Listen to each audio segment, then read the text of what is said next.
Good evening, everybody. This is Ada Ocampo, Senior Evaluation Specialist of UNICEF's Evaluation Office. I would like to warmly welcome colleagues from UNICEF at the global level, regional level, and country offices that are present today. I would also like to warmly welcome EVALSDGs members and EVAL Partners members to this webinar, and members of the international community as well. And today we have an important webinar that is within our series of webinars that UNICEF organizes jointly with EVALSDGs Network. The theme of today will be innovations and evaluation, and our presenter will be Patricia Rogers. Our moderator will be Dorothy Labs. This series of webinars that UNICEF, together with EVALSDGs and other partners, organizes is a very important venue for exchanging knowledge and experiences, especially now that we face opportunities and challenges in the context of the 2030 agenda. Let me introduce the moderator, and then she will take over. Prior to doing that, may I request all the participants please to mute their mics in order to avoid background noise. If you keep yourselves muted, you will still listen, and you also have the opportunity to write in the chat bar. Thank you very much for that. Let me introduce to Dorothy Lux. Dorothy Lux is our moderator for today. Dorothy Lux is the Executive Director of SDF Global. For the last 25 years, Dr. Lux has independently evaluated development policies and programs and projects of national and international organizations across public, private sectors, and civil society in over 30 countries in different regions of the world. She conducts a range of complex multi-stakeholder thematic evaluations related to sustainable development. Dr. Lux is the co-chair of EVALSDGs, who is a partner in this venture, and she also sits in the Global Eval Partners Management Committee. Dorothy, welcome. Thank you very, very much. And I leave the floor to you to introduce Patricia and to moderate the meeting. Thank you very, very much. Thank you, Ada, and good morning, good afternoon, good evening, and particularly good night to our special guest for this evening, Patricia Rogers, who is in Sydney at the moment, I think. So we thank you very much for joining us this evening, and I will introduce our guest. But first, just let me explain a little bit about how we will be operating this session. That, as Ada mentioned, there is a chat sidebar. If you have any difficulties with connection, please type in the sidebar, and I'm sure Ingram and Lovemore will help. Patricia will be giving her presentation in 4 different sections. So there will be an introduction, and then a focus on current evaluation innovations. Then we'll have a little break for some questions. Then she'll bring us some examples of innovations, more practical side. And then we'll have a final session with some questions and answers, and also some polling through the session. So you will not just be listening, but you'll be participating. So please be ready for that. If you have questions, please note them in the chat bar, and we'll try and pick those out so that we can have as much interaction as possible given the time that we have. So moving ahead to introduce our special guest, who's Professor Patricia Rogers. She's the Professor of Public Sector Evaluation in the Australia-New Zealand School of Government, and she's also a Director of BetterEvaluation, which is a fabulous website and knowledge exchange portal for those of you who aren't aware of it. Patricia's worked in evaluation for more than 30 years with a range of projects over government, local government, with UN agencies, multilateral banks, foundations and NGOs. She's a very experienced teacher. She's taught at the Evaluators Institute and the International Programme for Development Evaluation Training as well. And she's worked with UNICEF on methods for impact evaluation. She's also generated a range of publications. And on a personal note, I've heard Patricia speak a number of times and I've always learned a lot. So I'm sure that you're going to learn a lot today. So listen in, and we're going to hand directly over to Patricia now. Patricia, are you there and can hear us? Yes, thank you. Thanks very much for that lovely introduction. And I'm just getting this PowerPoint loaded up, so please just bear with me just a moment. Hopefully this will get easier as I get more into this.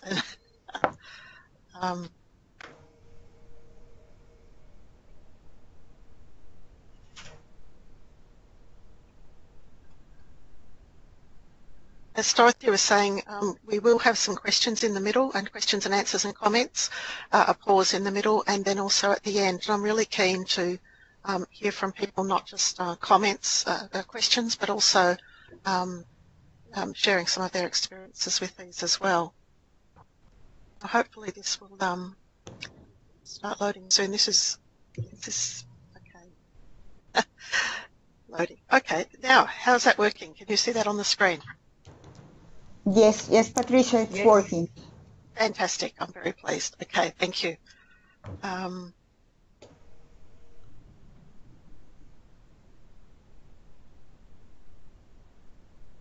There's only one problem. We did rehearse all of this, except that I'm not sure how we move on. Move on from the first screen. I've got one.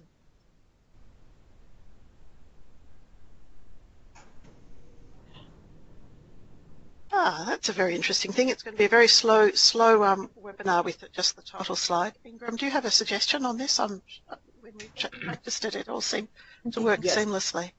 Hi, Patricia. I'll be taking over the slides. I have just moved it to slide 2. Okay, sure. Patricia, make sure you say next, so we will be able to move this. Okay, sure. Okay, I'm sorry everyone on that. That's good. Okay, so it's probably just as well you're not seeing me late at night in Australia. This is what I look like early in the morning. This was actually cutting the Eval torch cake in Australia to celebrate International Year of Evaluation. I'm really pleased to have this opportunity to explore some innovations in evaluation, and I'd hope that this not only piques your interest in terms of learning about some new innovations that are new to you, but also sharing your experience in other areas. Next, please. Because we're going to use a number of polls, we thought we would start with an initial one. But before we go on, just an overview of it, as Dorothy said, before we start looking at some bright, shiny things in evaluation, I want to really explore what we mean by innovation, and the notion that innovation is not just about something new, but something new that's useful. So exploring, first of all, where do we need innovation in evaluation, and then to look at some particular innovations and around how we can support innovation in evaluation. So next slide, please. So this is partly to understand where people are coming from, and it's also just to get your side of the technology working in terms of the poll. Where are you calling in from? We've got the areas here in alphabetical order: Africa, Asia, Central or South America, Europe, Oceania, North America, and Antarctica. Now, to answer that, the point here is not to type into the chat, though I'm really pleased to see that some people are doing that. Ingram, to answer the poll, that's where they need to pick up your screen. Is that right? Yes, that's correct. Yep. And so people need to actually go to the screen and fill in the buttons. And if you do that, yes, you see, I've got some people have started filling that in already. So we can see some people here from Asia, Central and South America.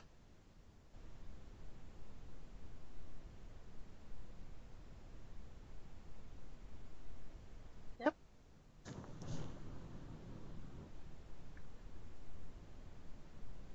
Okay, we'll just leave it a few more minutes and we'll see where people are most coming. So we have, sorry, I hope you are all watching the Eurovision song contest this week. It's a bit like that, seeing where people are coming in from. Very disappointed there's no one from Antarctica, but very welcome to see everybody else from the other parts of the world. Okay, so very nice to see we've got people from everywhere but Antarctica, but also particularly we're going to use this much more seriously when we do 2 polls during the presentation. So thank you for that. Ingram will load up presentation 2 now, please. Sure.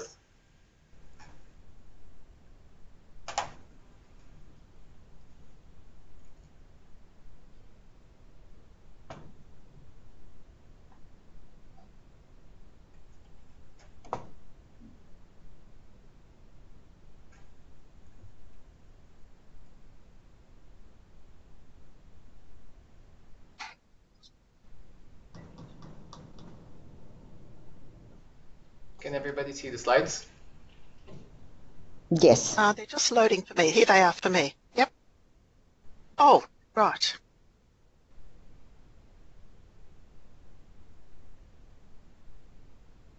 And my apologies for people for leaving out Middle East and North Africa in the regions. We have a limit of the number of areas of items we can have in the poll, as we discovered when we were working on this.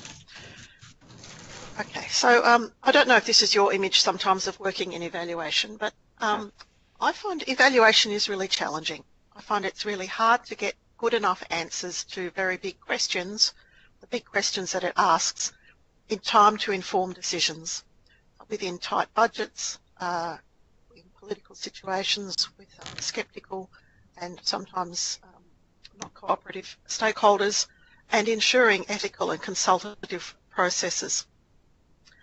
And wherever there's a gap between what we can do and what we need to do, that's when there's a space for innovation. Next slide, please.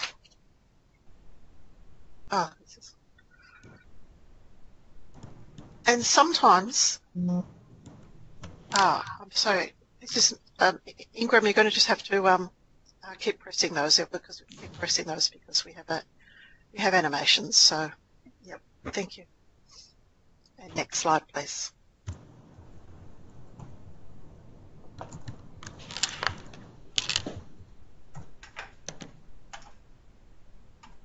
So,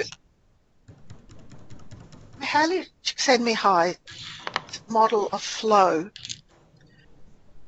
talks about not only flow when we're really focused and happy, but he talks about what happens when we're not in that situation. So flow is when we have very high demands on us, but we also have very high capacity to meet those. Interestingly, in the area that we often find ourselves in evaluation is where we have high challenges, but actually low capacity to meet them. And there we both have anxiety, we feel very stressed and alert, but there's also, that's where innovation takes place, where there's a gap between what we can do and what we need to do. Next slide, please. So innovation, I think at its heart, has 2 parts to it. One is that it is a change. It's something new, maybe not necessarily new in terms of the world, but at least in that setting. So what's an innovation for one person might be just old practice for someone else. And so sometimes innovation comes when people move between organisations and they bring something that was used in one organisation into an organisation where that hasn't been used. And the other part of it is that it actually adds value, that it helps us to either fill some gaps, meet some needs that haven't been met before, or just do things more quickly. Next slide, please.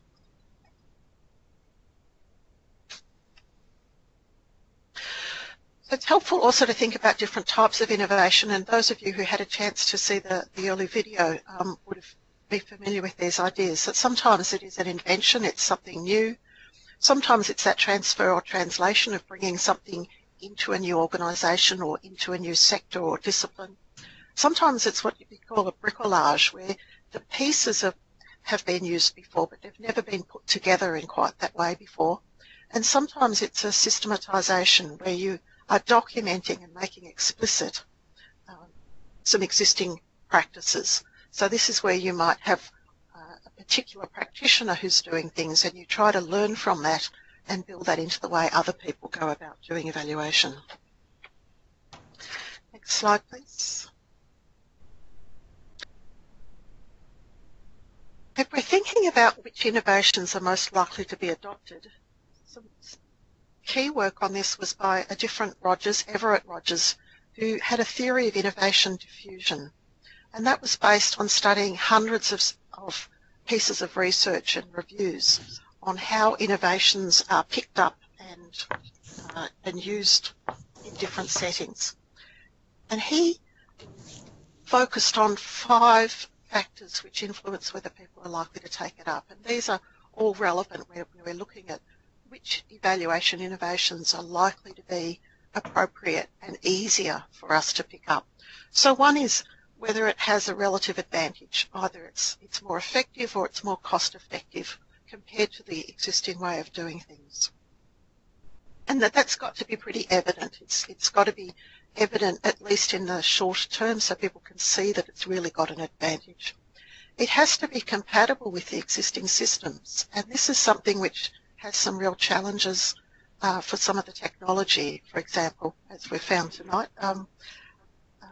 If you have a new piece of equipment, a new piece of software that doesn't fit with the existing software you've got, or the way that you're doing log frames doesn't fit with some other way you want to do logic models, that compatibility can be a real barrier to picking up innovation. There's the ease of use and the ease of learning to use. That means it's harder to pick that up. And when we're talking about some strategies for how you bring in innovation, this can be a real barrier. So some of the innovations I'm going to look at today are so simple that you can understand them, you could probably use them today in your practice. And others, it's really going to be about undergoing some serious study and learning that. And others you might think, I individually am unlikely to be able to do this, but maybe I can learn enough that I can work with someone who has those technical skills. The fourth of these is trialability. Is it possible to do it on a small scale and try it out and learn about it and learn how to make it work and learn if you're going to be able to make it work in your setting? And then the fifth is the potential for reinvention, the potential to adapt it to fit your situation. And so some of the technological innovations, for example, are not able to be well adapted. You basically have to buy the package or not. Other innovations, it's very easy to pick it up and keep adapting and modifying it.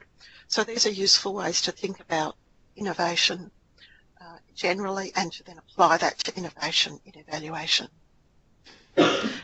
Next slide, please.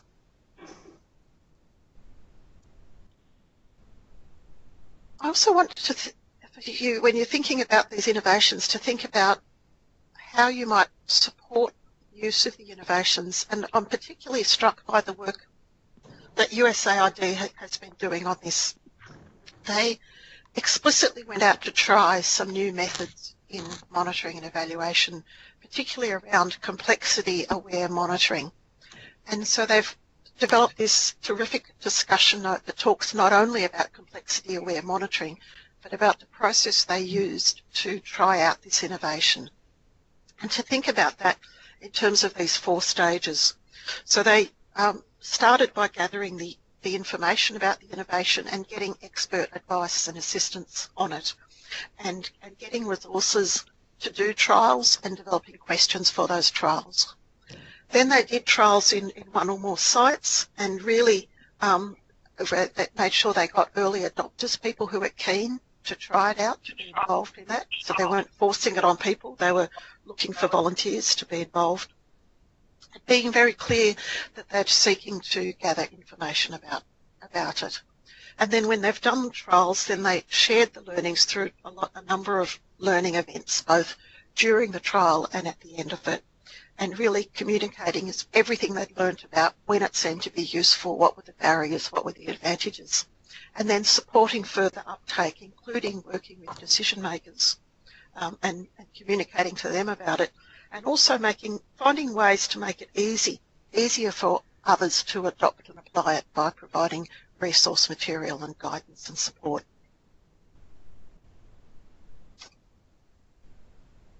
Next slide, please. Thank you. So where is innovation in evaluation most needed?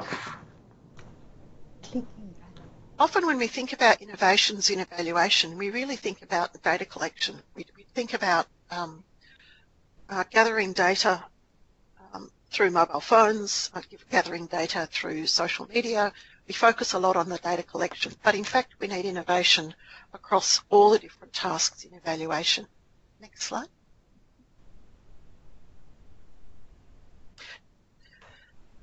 On the BetterEvaluation site, we've organised information about evaluation methods and processes in terms of 34 different tasks involved in doing evaluation. And so the information that we have on more than 300 different methods and processes cover the whole rainbow of evaluation tasks, from managing evaluations, developing theories of change, framing the purpose and questions for an evaluation, answering descriptive questions about the way things are or the way things were, answering causal questions about why things have happened, answering evaluative questions about the value of outcomes, and reporting findings and supporting use of them. Next slide, please. If you look at the BetterEvaluation Rainbow Framework, you can see the 34 tasks in each of these clusters, and all of these have challenges, and there's scope for innovation in all of them. Next slide, please.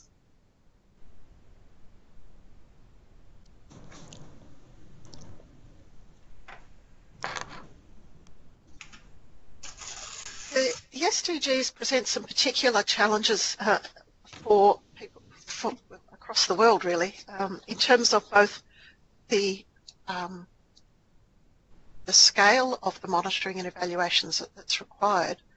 We need to do more within existing resources, and the Eval Agenda 2020, which was developed by Eval Partners, specifically talks about the need for encouraging and testing innovations in evaluation as part of evaluation knowledge creation and dissemination. Just this month, Carolyn Hyder from the Independent Evaluation Group at the World Bank specifically talked about some of the innovations that she saw were needed to address the SDGs.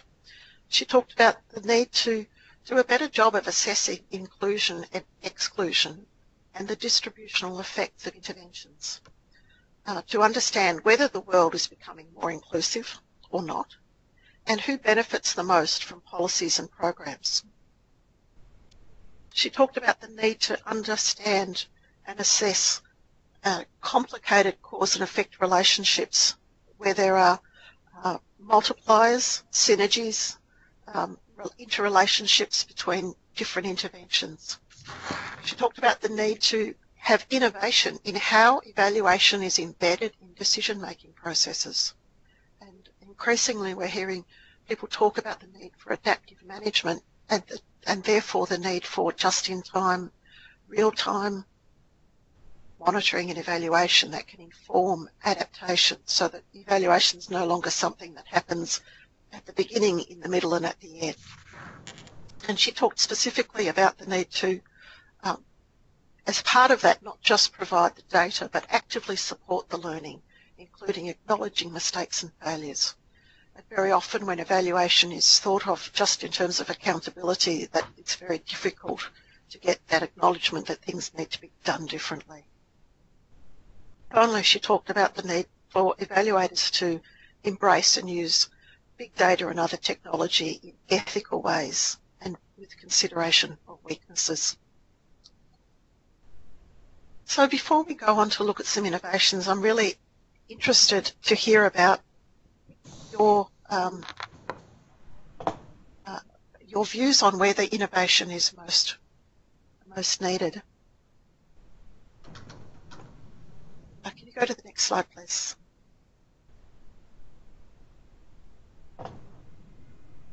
So here we'll go to the second poll. And this is where you might well want to tick a number of these, but if you could just for now think about where do you think your greatest need is in terms of the challenge? Is it around developing theories of change for the intervention? Is it around framing the evaluation to meet different needs? Is it answering descriptive questions about the way things are or what has happened? Answering causal questions about what has produced changes? Answering evaluative questions about the value of interventions? Reporting findings and supporting people to use them? Or is it on managing evaluations or managing evaluation systems or the function? So now, Ingram, you're going to put up the poll, is that correct? Yes, that's correct. It should be coming up now. Thank you.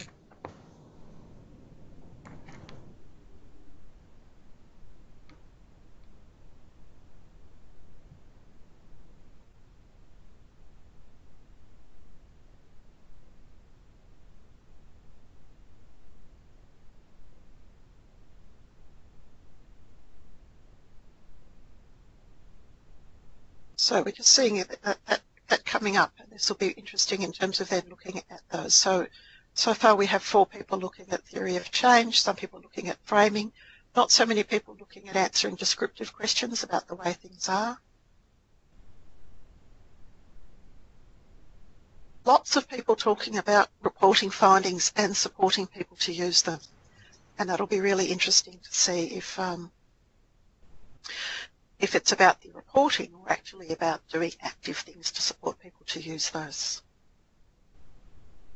Also a number of people looking at how you manage evaluations, including the governance of them, who gets to make the decisions and the participation in them, who's actually involved in making sense of data and collecting data. I'll just take a few more minutes so everyone can have a chance to click on that. That is really interesting. This is one of those things we had no idea what people were going to go for. That's so interesting that people are really thinking about reporting findings and supporting people to use them. Thank you.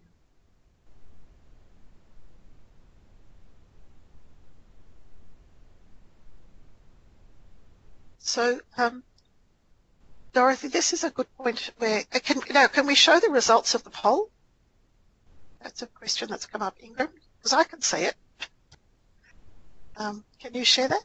Yes, it is already shared. Everyone should see the results now. Okay, thank you. Oh, you can see it. Excellent. Good. Yes, good. 42% about reporting findings and supporting people to use them. Now, that's really interesting.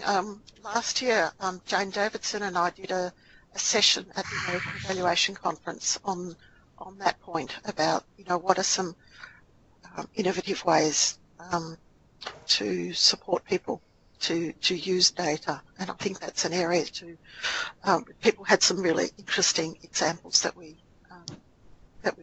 talked about there. One of the points coming out of this webinar that's going to follow up is a summary document, and I think as well as the innovations we're going to specifically look at today, I've also listed other ones, and I think what I might do is just add a few more, point people much more to the information about reporting findings and supporting people to use them. That's nearly half the people. That's really interesting. Okay. So Dorothy, that's the end of part 2. So this is a point where if people would like to ask any specific questions or make any specific comments, or if you've been picking up some comments in the chat window that aren't related to technical issues, this would be a good time to take those. Yes, thank you, Patricia, and thank you all for being involved in the poll. So that's very interesting to see what you're interested in. We have a few minutes now if there are specific questions that people would want to ask. What we would ask you to do is to keep your questions really short. It would be great if you can type them into the sidebar first. Patricia, I'm going to take you back to a question that, or a point that came up from Joseph Mabirisi, who's in New York at first. He had some questions about how you identify and document unintended impacts and investigating cause and effect. So I guess that comes into your 14% there, about answering causal questions, but Sure. particularly unintended impacts. Terrific. I'm so pleased. That's one of the innovations that I'm going to take you through is using negative program theory. So I'll answer that question in fair detail very shortly. Thank you. So I'm glad there'll be at least one person very keen to hear about that one. Right. Do we have other questions for Patricia at the moment, or if people are... Yeah, or comments or observations on this, this issue about where the innovation is most needed. I mean, I'm really surprised about this. That's really interesting.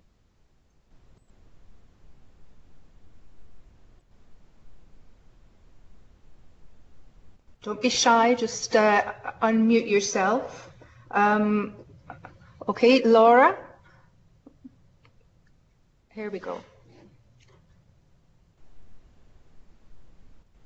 Laura is a great active member of EVALSDGs. She's asking, in the list of what's important, could sustainability of innovation be added? Can innovation work across disciplines to create something new and useful? I'm thinking of innovating reporting findings, which fits, of course, very well with the 44% there. Evaluation might need communication. Patricia, you have a comment on that? Yes, and I think that is again where does innovation flourish? We've talked about the need for it, but there's also the opportunity, and I think it is when people bring together different disciplines or different sectors, either in a team or in people who have diverse backgrounds within their own experience, that you actually get terrific innovation, because you get people combining, putting together different techniques, or they translate them from one setting into another, so that yeah.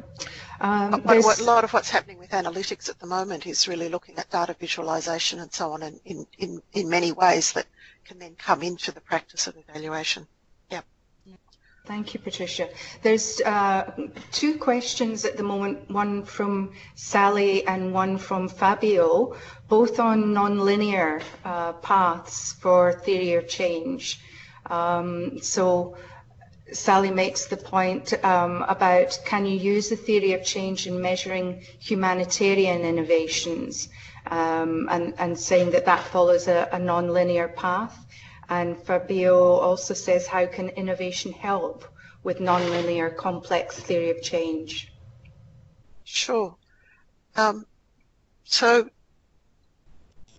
I mean, if it's just simply nonlinear, I think a number of them can show loops, of reinforcing loops, where you might get some early wins, and then that builds some more appetite for some change, and then that helps you bring about more change. So sometimes it's quite possible just to put in some reinforcing loops into a theory of change diagram. I think one of the issues in all of this, if it's non-linear, basically the simple input-output model generally doesn't work. And one of the innovations I'll be showing you, which is a sort of triple row, triple column one, still, in the example I'm going to show you is linear, but I think it lends itself then to adding in some non-linear pathways, particularly some reinforcing loops or balancing loops in that. That's great, Patricia, and hopefully you can perhaps touch a little bit more on that in the next session when you're showing us that. That would be great. Suki Nyatu, hopefully I pronounced that okay, says, before disseminating evaluation results, we need to have a good quality evaluation, and interested to know more about how to use innovation for answering evaluation questions. Yeah, and that's a really good point. There's certainly, I mean, and I'm sure that the people who are saying we need innovation around reporting and supporting use are not saying that's the only thing. They're saying this is where we need some more innovation. And you have to have good quality findings before you want to report them and you want people to use them. Yeah, fair point. Both Ian and Ricardo make points about complex adaptive systems. And can you make a little bit more comment about where there needs to be iteration during implementation, that designs need to be adapted? And Ricardo actually probes a little bit further about how can evaluation be better embedded in decision making to trigger adaptive management.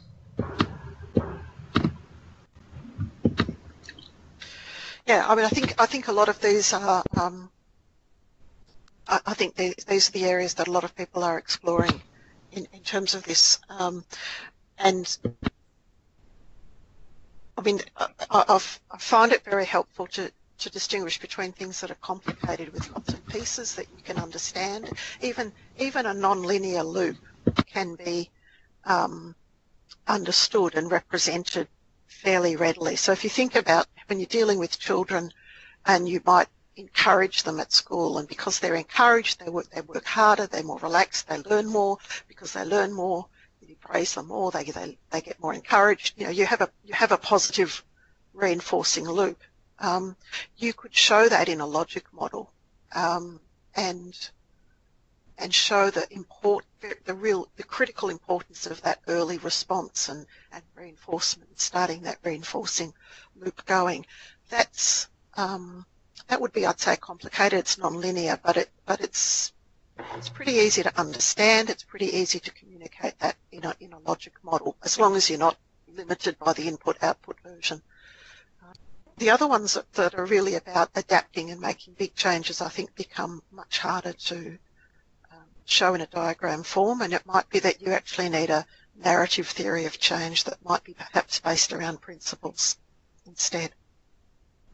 Great. That leads nicely into Jindra's question, particularly on the SDGs, and this will be the last question we have time for at the moment. We'll move on. Is the SDGs seem so focused on monitoring rather than evaluation?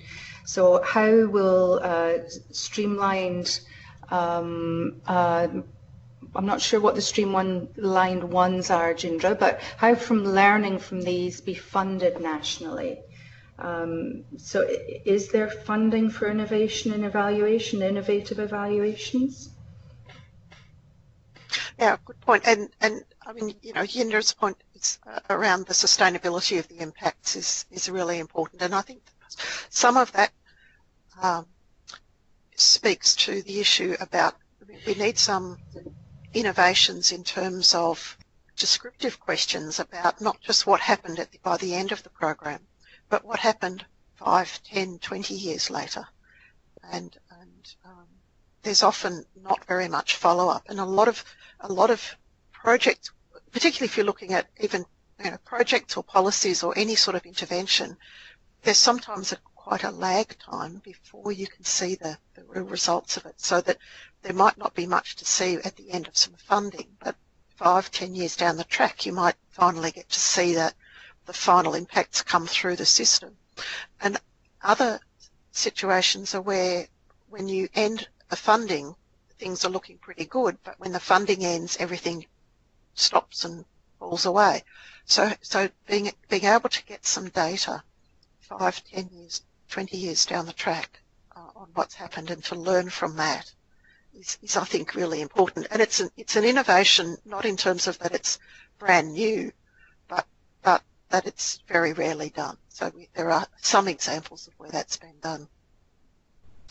Now, thank you. Ingrid, it would be really good if I could present this next bit because it's some sort of complicated presentations. So shall I try to see if I can take over as presenter and get this to work? Sure. On the above, you'll see take over as presenter. Feel free to click on it, and you'll have the right. Thank you. Thank you, Patricia, for the responses to those questions. It's always difficult when questions come at you from all over the world in different formats. So for anybody who didn't have a question answered, feel free to keep the questions coming. We will have another question session coming up shortly. Right, thank you. Thanks very much. It's okay. I'm so sorry, everyone. It's the little triangles at the bottom. There you go. So you should be able to see my slides now, hopefully. So I'm going to talk in detail about 6 different innovations.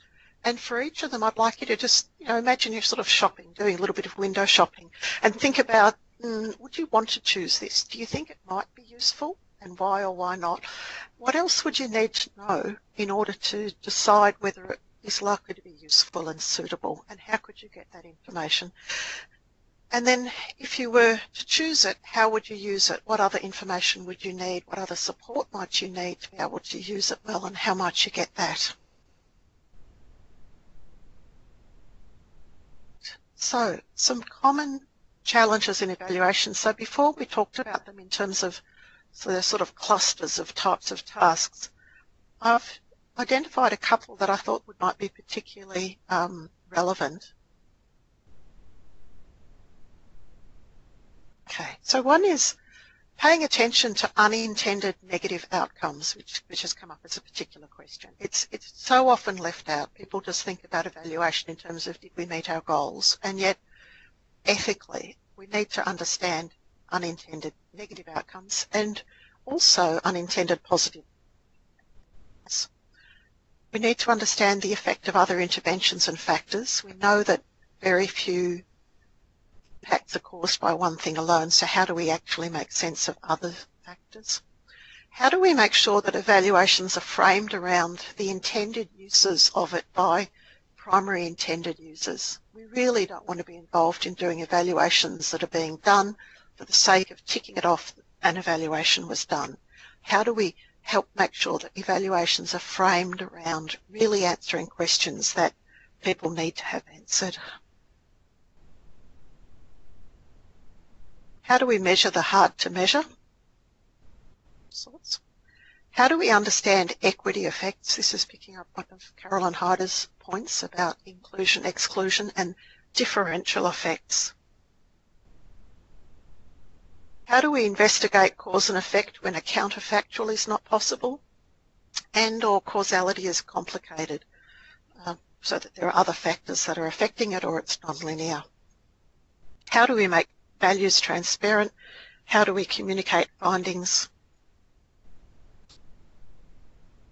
clearly? And how do we involve the least powerful beneficiaries in the process of conducting and deciding about the evaluation?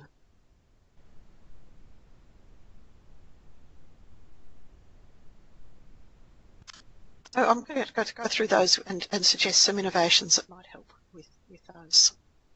So first of all, I'm paying attention to unintended negative outcomes.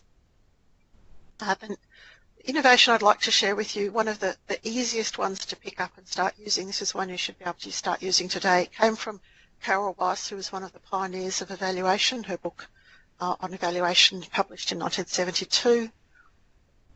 So we're used to thinking about program theory or program logic or theory of change in terms of what we're trying to achieve. So let's imagine we're looking at a program or a policy of increasing teacher salaries in order to produce better student learning outcomes.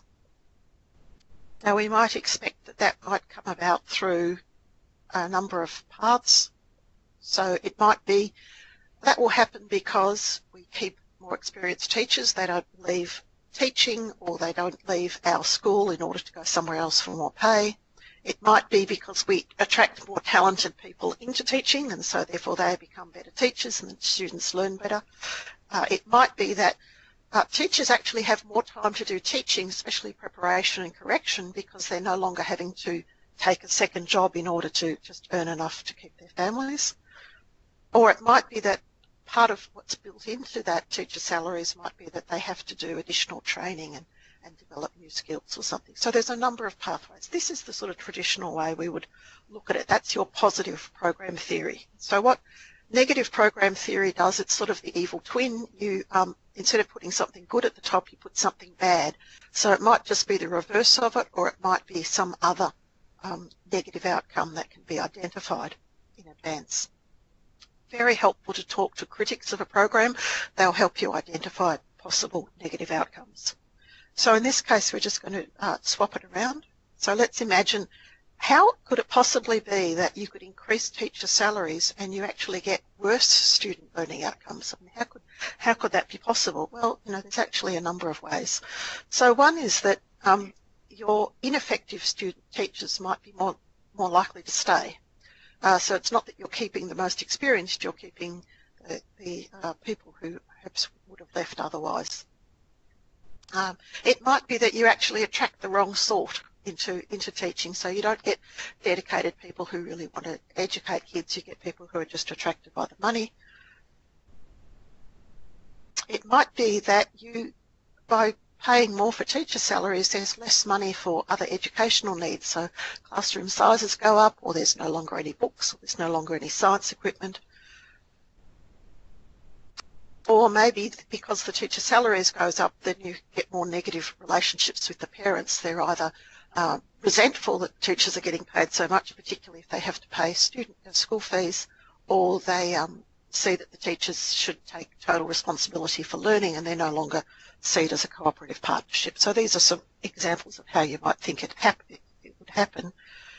And by doing this, thinking about this just at your program theory stage, it helps you to identify some plausible pathways, and then you could start to get some, you could start to do some risk management around that and think about what might be put in place to reduce the risk of it. And you could also set up your monitoring systems to get early warning of it. You could set up your evaluation to actually track that.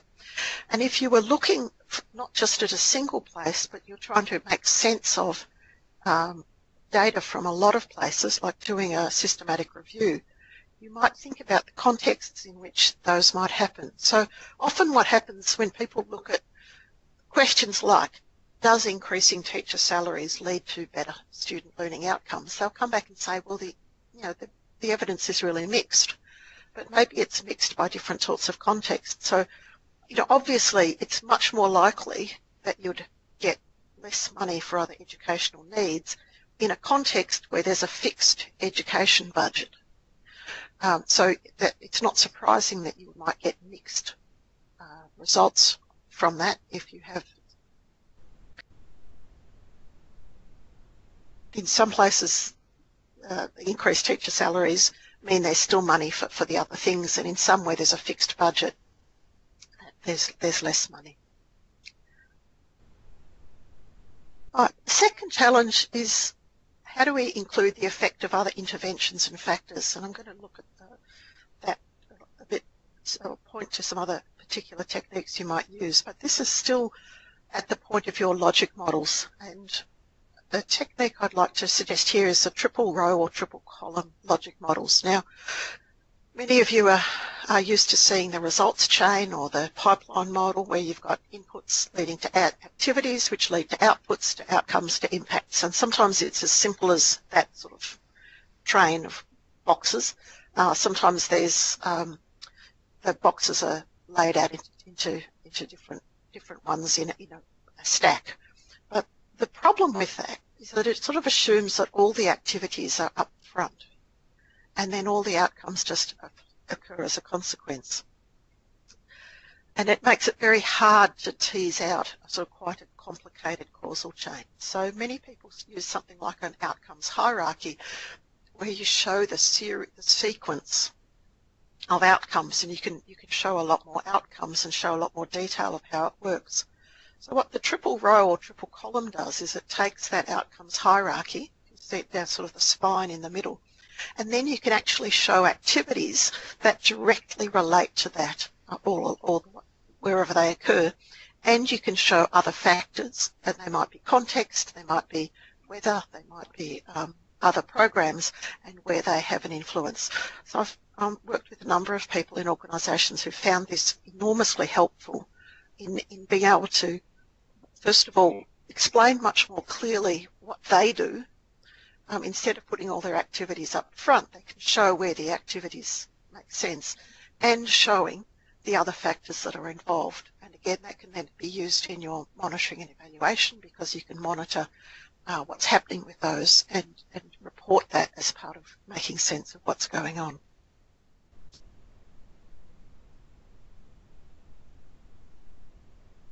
The third one, challenge, relates to framing evaluations around the intended uses of primary intended users.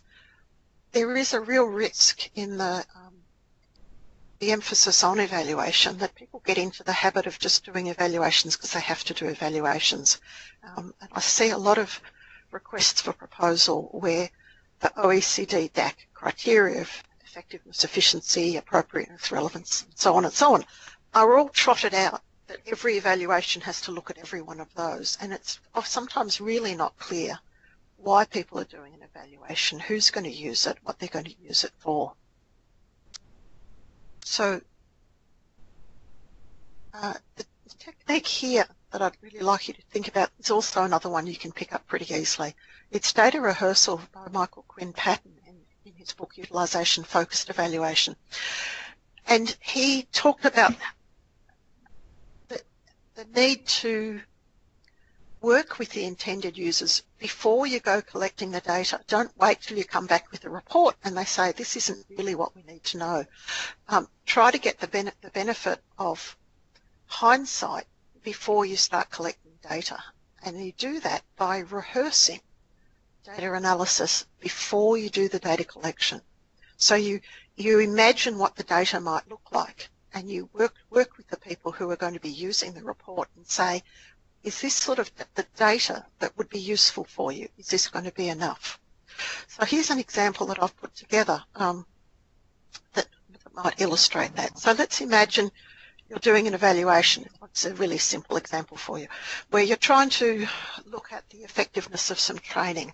And the purpose of it is to say, does this work for everyone? Is it just working for the experienced managers or the less experienced managers? And then what were we going to do about it? If it's not working for all of them, maybe we need to change the course a bit, or maybe we just need to target who goes.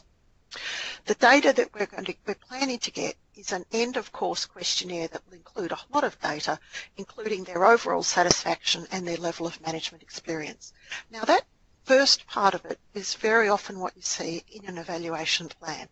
It talks a lot about how you collect the data. It often doesn't talk a lot about how you'll analyse it.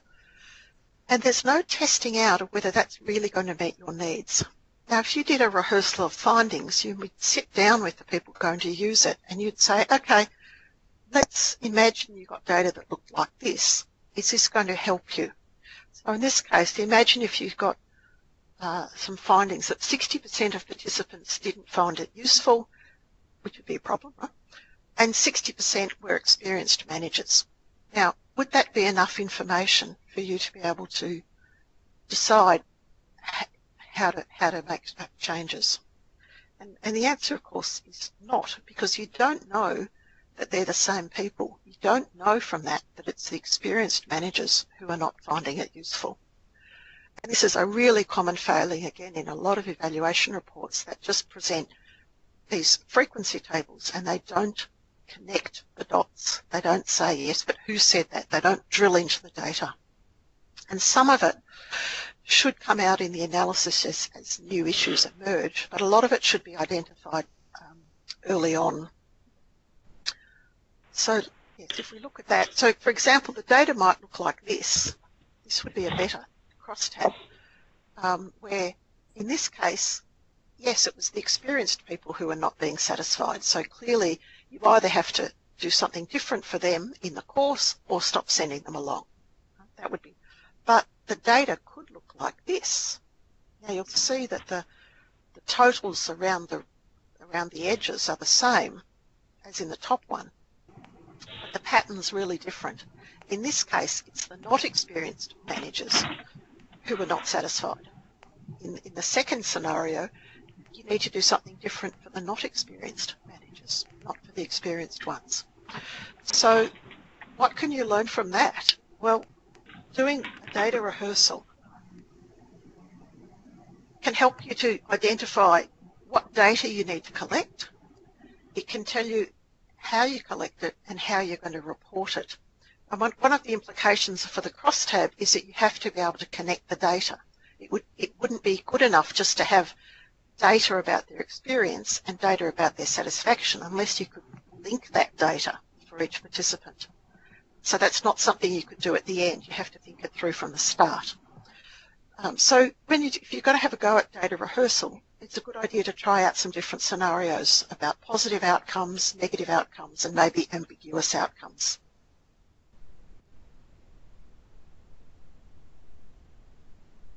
Another challenge we're looking at is understanding equity effects. And here, I don't have a fancy name for this Innovation 4. It's partly collecting, analysing and reporting disaggregated effects, which is a bit of what we looked at in the data rehearsal. It's actually not just talking about participants on average, but starting to look at who was benefiting and who was not. Now, this in so many ways is not an innovation, you think, because it's something we should be doing, but it's very often not what we do, and particularly the summary, as we try to get simplified summaries that people can pick up and use, they often just look at the average effects. And there's an example I want you to sort of bear in mind and really keep a thought on, which comes from the US, a program called Early Head Start, which was working with infants and toddlers and their families. And the technical report was actually very clear. It had some headlines, but it also had some details. Now, the headlines that a lot of people picked up on is that it had positive impacts on outcomes for low-income families with infants and toddlers. And on the basis of that headline and the overall summary, many organisations put this on the list of evidence-based programs that worked and just left it at that. But in fact, the report did a really good job of having the details that children in the highest risk families were unfavourably affected. And the impact was significant. Many of the impacts had no statistically significant impacts on parenting, but the impact that was significant was an unfavourable impact on harshness, and the impact on their cognitive and language development of children in families with more than 3 risk factors were unfavourable. Now, the point of that is that this program, which on average was effective, was actually not only ineffective, it was actually harmful for the most disadvantaged. Now, this example really hangs in my mind and sort of bothers me every time I hear people just trot out an average effect. You need to really look at the equity effects. In this case, the evaluation, it anticipated them, it collected the data on them, it reported it, but the summary that people picked up and ran with ignored all of that. So I don't know what the innovation is here. I think we have to get much better in telling stories that aren't so complicated people can't follow them, but aren't so simple that they ignore these equity effects. And I know that UNICEF's made a lot of attention to the issues of equity, and obviously the SDGs are trying to look at no one left behind. I think there's a big challenge in how we do that.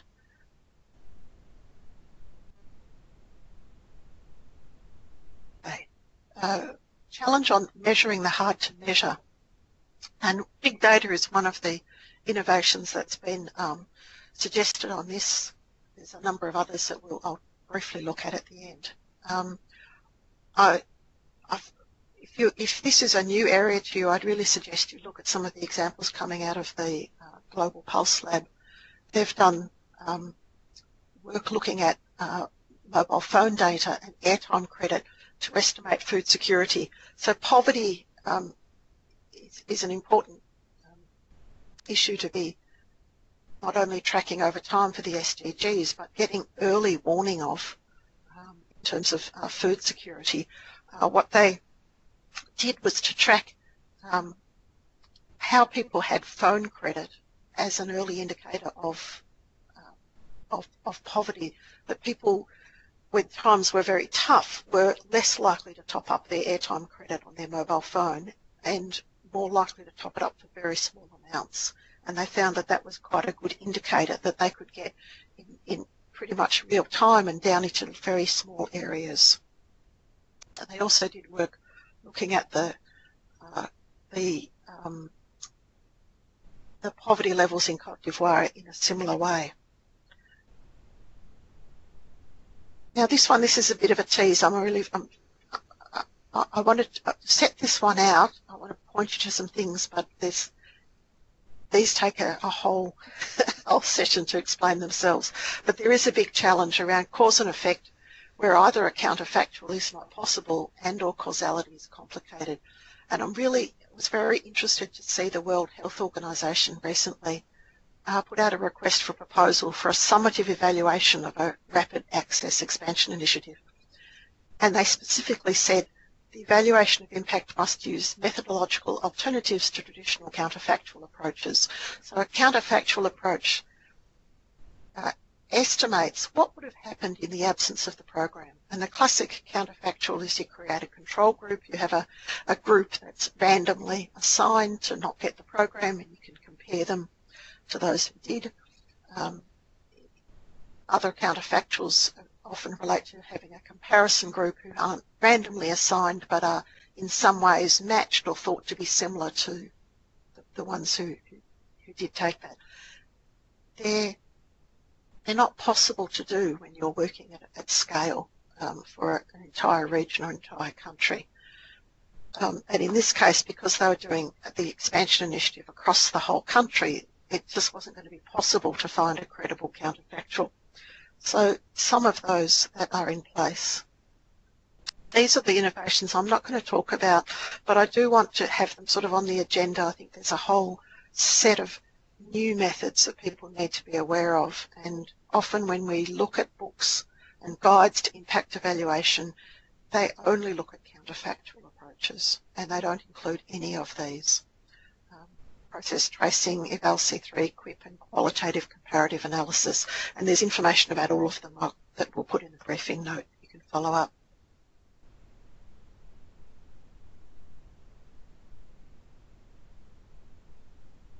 And the final challenge is looking at making values transparent. And here, the innovation that many organisations are picking up is rubrics. Sometimes they're known as global scales. And the two examples here are taken from some material from Davidson, Wahi-Pahana and McKegg, who have been doing a lot of work on this in New Zealand and really working with people in communities and organisations to develop these scales that don't just have one or two performance indicators, but really have a scale that can draw on a range of qualitative and quantitative data. And you set up a rating scale and you have descriptors for them, and they can be generic, as in this case, that excellent talks about performance is clearly very strong or exemplary, and poor is it's unacceptably weak in relation to the question, doesn't meet minimum expectations. So that's very generic. Or you can make it quite specific. So this oops. It's obviously not there. Or you can make it more specific for the one that you're going to use. So this specific one, it was looking at parent and whānau community engagement in education, and they've just put 3 examples of the rows here.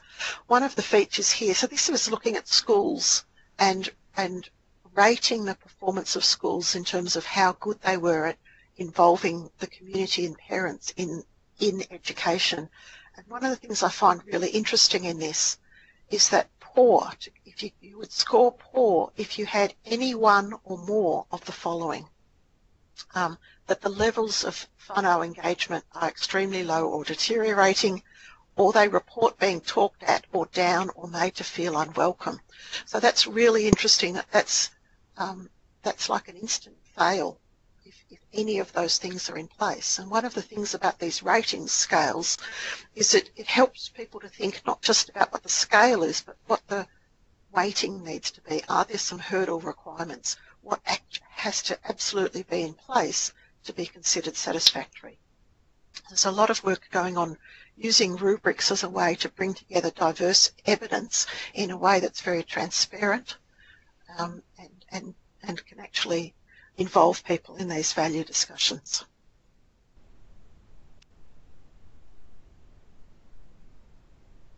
So here are the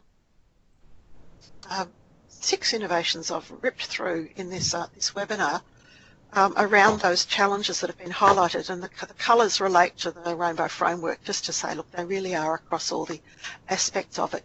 And what I've done in the far column is to name some of these other potentially relevant innovations to help with that.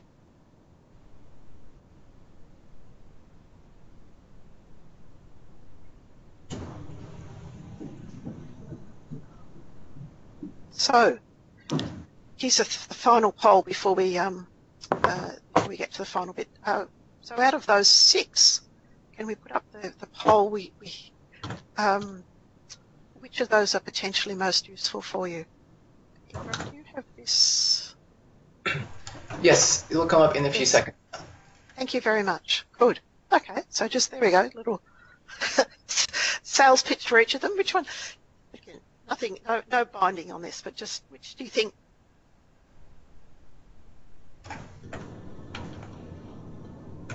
There's a forced choice. We should have had 7. None of the above. Sorry, you can add comments.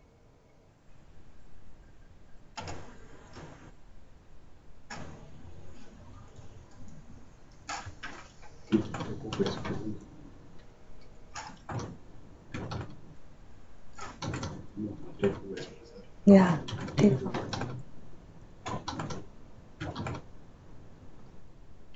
So the poll should come up soon. Can they select more than one? I don't think so. Show the results. Select more than one, someone's asking. No.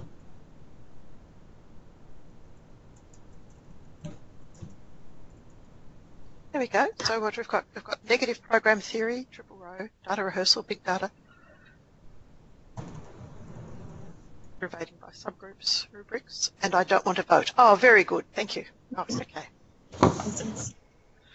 Thank you. Good. Now can you?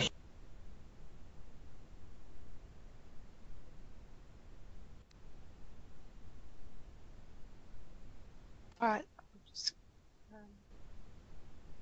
I'm just going to finish. I'm going to actually just talk a little bit about where you might be able to get more information about these and some of the others on the list, and leave enough time to have some more questions.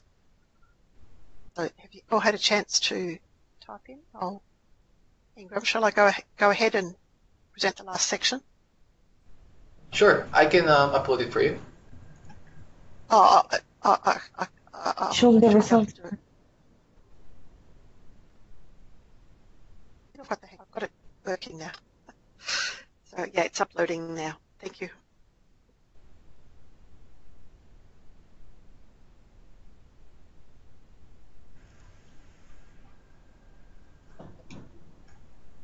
So in the next section, I just wanted to talk about, so what are you going to do about this? So clearly negative program theory, you know, that's pretty easy to do. You can certainly look at some more examples, but you can pretty much go ahead and have a go at it now. Big data, you've just seen a couple of examples. You might have some other experience you've brought in with you, but that requires a lot more technical skills. And one of the questions is many evaluators don't have those technical skills to do harvesting of data from big databases, or the skills in analytical tools, because big data by definition are data sets that are too big to use the traditional methods. So, I'm a classic evaluator. I was using SPSS and NVivo, and with, hundreds of cases, not thousands and thousands of cases. So, I'm a typical evaluator who doesn't have that machine learning skills. So are you going to get some of the newer evaluators who have that, or are you going to bring in data analysts who have that? So these final ones are just really looking at what the support might be for choosing and using innovations in evaluation. So you might look at doing professional development workshops. So not just this one, which is obviously a bit of a taste test and a bit of thinking about innovation, but really skill-based ones around particular ones, whether it's face-to-face or virtual. Whether you're going to look for online resources that might help you, whether it's explanation slides or examples. Whether you're going to be able to draw on some peer support, often really helpful. Are you going to be able to identify others who are using it and you can help each other learn, set up a community of practice or a learning circle or a book reading club or a peer review to help each other around that. Whether you might get some short-term external support from someone who can provide technical advice, mentoring, coaching, expert review. Are you going to need to recruit extra staff to come into your group to do that, or are you going to subcontract the implementation? You'll actually carve out a bit of work and get someone in to do that. If you go to the BetterEvaluation site around a particular innovation, you can type it into the search box and find material there. And like if you typed in, it's on process tracing, for example, it will pop up both the resources that are there and a description around it. If you don't know the name of it, you're saying, what could help me with that? You can go to the Rainbow Framework on the homepage and look for it by the evaluation task. So here about developing reporting media, you could actually go through and click there and see what is there. And there's information on all of these different options you might use for developing written reports, presentations, creative ones, and how you might use graphic design to make them more useful. So that whole topic that 42% of people said we want more work on, we want more innovations on that. Something around from this section might be really useful for you on using infographics, for example. You can go up to the resources and search for professional development events. We try to put as many as we can, that both virtual, free, paid, live, in there, and up there for you. And you can share your experiences and your recommended resources, including the examples, because what we do, this is a site that's built from people sharing their experiences, sharing. If you find something you go, this is just the best explanation of big data, or look, here's what we've been doing with big data, we'd love to hear about it and add it so other people can learn. So I'm going to stop at that point. I've still got some time then for some final questions. This is the set of innovations we looked at, and then the, some other ones that you might want to explore to address these challenges. So over to you, Dorothy, for some final questions or comments that have been coming in. Yes, thank you very much, Patricia. You've certainly given us some food for thought there. We had a question from Tadeo, who said that what about the legal implications of big data? That's a challenge that I think a number of people face. How does that work? Yeah, that's certainly a huge issue, and particularly the the new privacy legislation for the EU, which is going to come in next week, is going to really change how people access data. So people are certainly having to work through that. Right. Yeah. And Lisa, I've just lost her question, but she was asking about, can you explain a little bit more about innovative counterfactuals? They're just about to do a big impact evaluation in DRC. Yes, so I can imagine that's quite challenge there, and so she's interested in how to go about that. So I think there's two parts to the question that I would see. So one is, can you have an innovative counterfactual? And that might be about saying, well, what would be a different way of estimating what would have happened in the absence of the intervention? And sometimes you can't randomly assign, and you can't get data on people to really match them, but you can maybe use hypothetical counterfactuals. You can actually say, well, what is likely to have happened? Or you can get experts to say what usually happens and how do I think these were different. So they're not perfect, but they can sometimes be useful. I saw a really good example of a hypothetical counterfactual that was used. It was a trade program, a trade development one, which was building exports. It's actually exports of animal products, and they were able to say, look, if this hadn't been in place, we wouldn't have been able to do that. There was a logical explanation. It was totally plausible that obviously this thing had to be in place in order for the next stage to happen, and the fact the next stage happened, it had to, it wouldn't have been possible if they hadn't done this thing. So sometimes you can do that, but the other part to it is maybe you can't get a credible counterfactual, and that's when you would then use some of these non-counterfactual approaches to causal inference. So what process tracing does is it looks at, it sets out the theory, the outcomes chain, and for each of the steps in it, it says, what if this happened this way, what evidence would you expect to see, and is that evidence there? And if it was in fact being caused by something else, what evidence would you see, and is that evidence there? And so it goes through this whole very systematic analytical process of looking at it. So,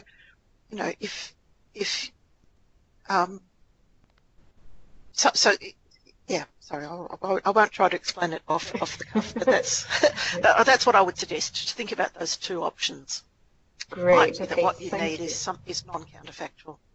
Yeah. Right, thanks. And Laura's got a very interesting question. Do you find differences between innovation in evaluation for multilateral, bilateral foundations and private sector? Does innovation have a flavour of where it generates?